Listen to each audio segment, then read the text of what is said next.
Siem Reap. Good afternoon from Cambodia. So my name Visal. I'm tour director in Cambodia. So today I'm here in Siem Reap, but in a remote area. So I just came here with my dirt bike. So I came here to explore in this place in the rural area, but we look around. How beautiful is this nature. So this is what I believe this place will be the nature tourist destination for hiking or camping around this area. It is such beautiful weather today.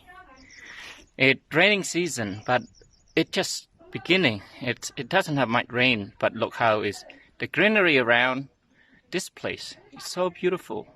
And especially I came here to understand about the life of people who live in the rural area. And we can see more of our people who live in the countryside.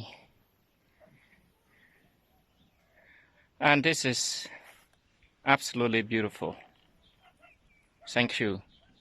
I wish everyone safe and healthy. Bye.